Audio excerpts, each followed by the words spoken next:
ৰৈ আছোঁ যে 10 ছেপ্টেম্বৰত অসমৰ মুখ্যমন্ত্ৰীয়ে এটা এটম বোমা ফুটাব আৰু সেই এটম বোমাত গোটেই অসম কঁপি যাব, ভূমিকম্প হ'ব এই বুলি তেওঁ কৈছিলে নহয়, হয়নে নহয়? আৰু তেখেতে কৈছিলে যে তেখেতৰ কথা যদি মিছা হয় তেখেতে পদত্যাগ কৰিব, মুখ্যমন্ত্ৰীয়ে পদত্যাগ কৰিব। গতিকে কাইলৈ দুটা ঘটনা ঘটিব বুলি ৰৈ আছোঁ। হয় কাইলৈ গৌৰৱ গগৈ জেললৈ যাব, হয় কাইলৈ গৌৰৱ গগৈক ধৰি বান্ধি তেওঁ যে ইমান পাকিস্তানৰ এজেণ্ট বুলি কাইলৈ প্ৰমাণিত হ'ব, আৰু নহ'লে কাইলৈ অসমৰ মুখ্যমন্ত্ৰীয়ে পদত্যাগ কৰিব।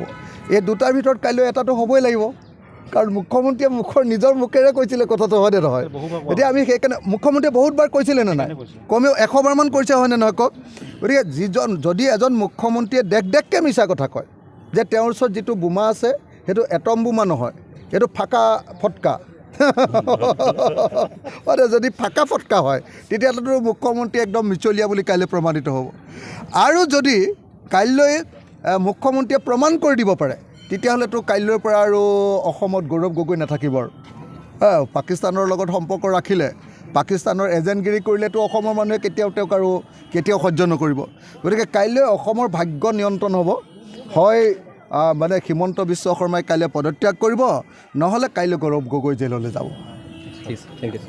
ৰৈ আছোঁ যে 10 ছেপ্টেম্বৰত অসমৰ মুখ্যমন্ত্ৰীয়ে এটা এটম বোমা ফুটাব আৰু সেই এটম বোমাত গোটেই অসম কঁপি যাব, ভূমিকম্প হ'ব এই বুলি তেওঁ কৈছিলে নহয়, হয়নে নহয়?